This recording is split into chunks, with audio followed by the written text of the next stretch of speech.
O mundo não é governado pelas pessoas mais inteligentes.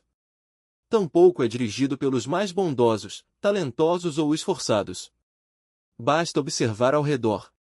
Quem ocupa posições de destaque, quem atrai olhares, recursos e respeito, opera sob uma lógica completamente distinta. Durante toda a vida, ensinaram que inteligência se mede pelo QI, pela capacidade de resolver problemas ou pela memória afiada. Essa é a narrativa que mantém as pessoas produtivas, mas não é a verdade. O verdadeiro poder exige uma forma diferente de raciocínio, uma inteligência obscura. Trata-se da habilidade de decifrar as entrelinhas do comportamento humano, de compreender o que não é dito, de se desvencilhar da necessidade desesperada de ser querido e, em vez disso, moldar a realidade ao seu redor. A maioria das pessoas vive em um estado de sonambulismo emocional, reagindo a sentimentos que não compreendem e sendo manipuladas por forças invisíveis. São peças em um jogo, acreditando serem jogadores. Se você está cansado de se sentir sempre um passo atrás, como se todos soubessem as regras menos você, preste atenção. Não estamos aqui para debater moralidade. Estamos aqui para falar de sobrevivência. Niccolo Machiavelli não era um vilão. Era um realista em um mundo de otimistas iludidos. Ele entendia que o abismo entre como desejamos que as pessoas ajam e como elas realmente agem é onde muitos se destroem. Você passou a vida tentando ser bom, transparente, compreendido. E o que conquistou com isso? Traição, exaustão, a sensação de ser ignorado enquanto outros, com menos talento, sobem à sua frente. Isso acaba agora. Nos próximos 25 minutos, vamos explorar 9 leis da inteligência obscura. Não são mantras motivacionais. São armas psicológicas, ferramentas para desmantelar as manipulações ao seu redor e construir uma fortaleza de autonomia mental. Mas um aviso, esse conhecimento é irreversível.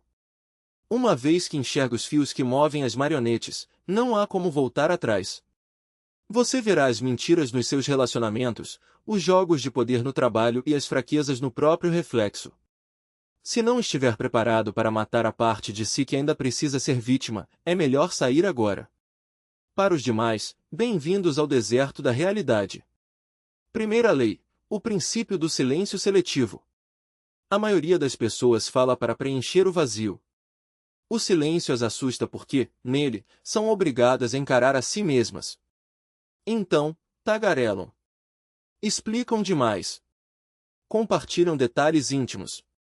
Entregam o mapa de seus pensamentos a quem quiser ouvir e, com isso, se tornam previsíveis. E quem é previsível, é controlável.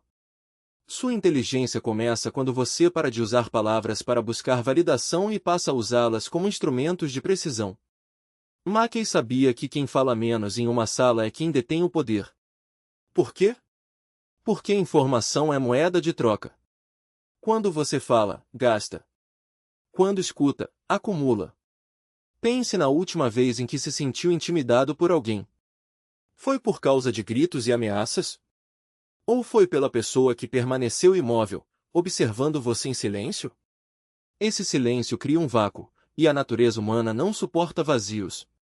Quando você se cala, a ansiedade dos outros os força a preencher o espaço. Eles começam a falar. Revelam suas intenções.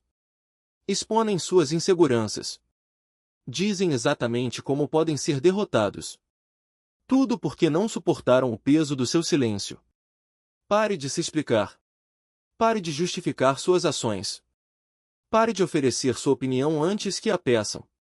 Torne-se um buraco negro de informações, absorva tudo, não reflita nada. Quando as pessoas não conseguem decifrar sua posição, não conseguem traçar estratégias contra você. Elas se tornam cautelosas, buscam sua aprovação. O silêncio não é apenas ausência de barulho, é presença de controle. Segunda lei, a moralidade estratégica. Aqui, você sentirá resistência. Fomos condicionados a enxergar tudo em termos binários, bom ou ruim, justo ou injusto, certo ou errado. Essa visão moralista é uma corrente no seu pescoço. A mente maquiavélica não lida com o bem ou o mal, lida com o que é eficaz ou ineficaz. Quando um predador caça sua presa, ele é mau.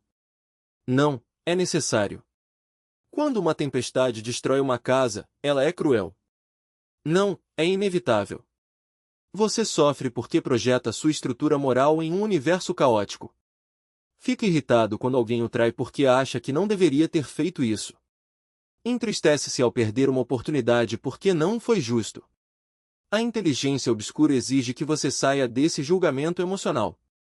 Veja a realidade como um mecânico observa um motor. Se o carro não liga, o mecânico não chama o motor de mau. Ele encontra a peça quebrada e a conserta ou substitui. Quando alguém o ataca, não desperdice energia se ofendendo. Ofensa é coisa de fracos. Em vez disso, analise. Por que atacaram? O que querem? Qual é a vantagem deles? Como neutralizo isso? Isso se chama moralidade estratégica. Não significa que você não tenha ética. Significa que não deixa sua ética cegá-lo para os mecanismos do poder.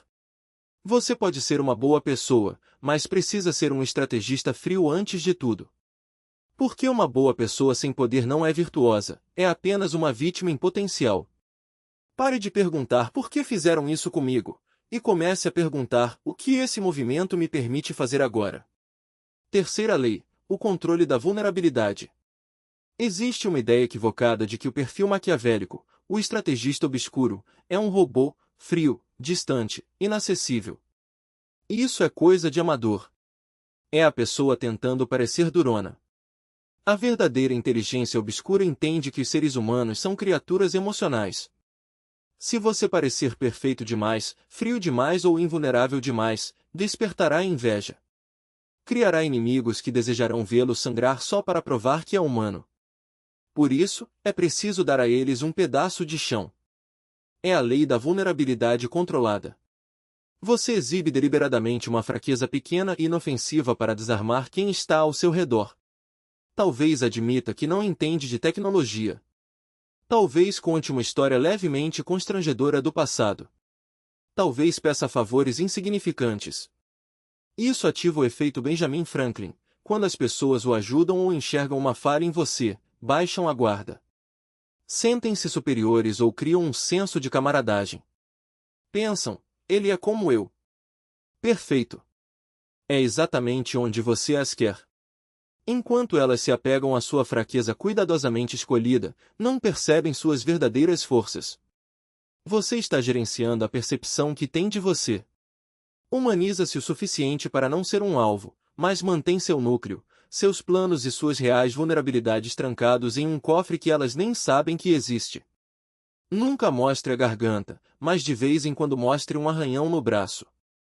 Isso as faz se sentirem seguras, e um inimigo seguro é um inimigo fácil de superar. Quarta lei, a lei do espelho. Vivemos em um mundo de narcisismo extremo. Todos estão obcecados com o próprio reflexo. Cada um é o protagonista do seu filme, e os outros são apenas figurantes. O erro que você comete é tentar ser o astro na história alheia. Por que não tem força para isso? A escuridão dentro de você não é um erro da natureza, mas uma ferramenta esquecida. Negá-la é como enterrar uma espada no quintal e fingir que não existe. Um dia, alguém a desenterrará e usará contra você. A lei da sombra exige que você reconheça seus impulsos mais sombrios, a inveja, a ambição desmedida, o desejo de dominar, e os domestique, não os destrua. Um leão não se torna manso arrancando suas garras, ele aprende a usá-las com precisão. Sua raiva pode ser o combustível para uma justiça implacável. Sua ganância pode ser o motor de uma ambição que constrói impérios. Seu desejo de controle pode ser a disciplina que transforma a causa em ordem. O problema não é ter esses instintos, o problema é deixá-los no comando. Carl Jung chamava isso de sombra, a parte de você que a sociedade obrigou a esconder. Mas uma sombra não é apenas escuridão, é também profundidade. Quando você a ignora, ela cresce nas costas, distorcendo sua percepção. Quando você a integra, ela se torna uma fonte de poder. Os maiores líderes, artistas e estrategistas da história não eram santos. Eram pessoas que olharam para o abismo dentro de si e disseram, eu vejo você. Agora, trabalhe para mim. Mas cuidado, integrar a sombra não é dar rédea solta aos seus piores impulsos. É dominá-los. Um homem que usa sua raiva para destruir é um tirano. Um homem que usa sua raiva para proteger é um guerreiro. Um homem que usa sua ganância para explorar é um parasita. Um homem que usa sua ganância para criar riqueza é um visionário. A diferença está no controle. A última lição da inteligência sombria é esta: você não precisa ser bom. Precisa ser eficaz. A moralidade convencional é um luxo para quem não tem nada a perder. Quando o jogo é de vida ou morte, seja no mercado, na política ou nas relações pessoais, a virtude sem força é apenas uma ilusão. Não se trata de ser cruel, mas de ser implacável quando necessário. Não se trata de ser desonesto, mas de saber quando a honestidade é uma fraqueza. A sombra não é seu inimigo. É sua reserva de energia. Aprenda a canalizá-la, e você deixará de ser uma vítima das circunstâncias para se tornar o arquiteto delas. No fim, a escuridão não é o oposto da luz. É o que a torna possível. Porque ele não tem a capacidade de deter o mal. A inteligência sombria é o reconhecimento de que você é capaz de coisas terríveis. Você tem potencial para a crueldade. Tem potencial para a manipulação. Não pode negar isso. Precisa assumir. Por quê? Porque, se não conhece sua própria capacidade para a escuridão, jamais a identificará nos outros. Será ingênuo e, pior, se reprimir sua sombra, ela o dominará. Ela se manifestará em agressividade passiva, em ressentimento, em autossabotagem. Você precisa trazer o monstro para a luz. Precisa encará-lo e dizer: eu vejo você. Eu controlo você. Quando sabe que poderia destruir alguém, mas escolhe não fazê-lo, isso é virtude. Isso é poder sob controle. O líder ideal de Maquiavel não era um santo. Era um homem que sabia usar métodos ruins para fins bons. Você precisa dessa vantagem. Precisa dessa escuridão nos olhos que diz ao mundo: sou pacífico por escolha, não por incapacidade. Quando integra sua sombra, você se torna inteiro. Deixe de temer a escuridão no mundo, porque dominou a escuridão em si mesmo. Essas 9 leis não são uma lista de tarefas. São um filtro.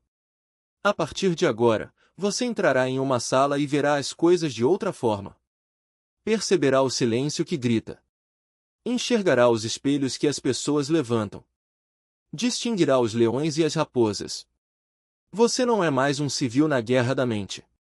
É um combatente. Mas com esse poder vem um fardo, o fardo do isolamento. Quando despertar, perceberá quantas pessoas ainda dormem. Sentirá uma distância crescer entre você e sua vida antiga. Velhos amigos podem achar que mudou, podem dizer que ficou mais frio, mais quieto. Deixe-os. Você está abandonando a pele da vítima, está deixando para trás a necessidade de validação, está entrando no território dos que não se encaixam. A questão não é se essas leis funcionam, a história provou que sim, há milênios. A questão é: você tem estômago para usá-las? A maioria das pessoas assistirá a isso, balançará a cabeça e voltará a ser presa, voltará a reclamar, voltará a esperar que o mundo se torne gentil. Mas você ainda está aqui. Você está ouvindo o silêncio. Se está pronto para encarar o abismo sem piscar, se está disposto a desmontar a versão fraca de si mesmo e construir algo intocável, então sabe o que fazer. Inscreva-se, mas apenas se estiver preparado para o que vem pela frente. A toca do coelho é muito mais profunda do que isso, e mal começamos. Nos vemos nas sombras.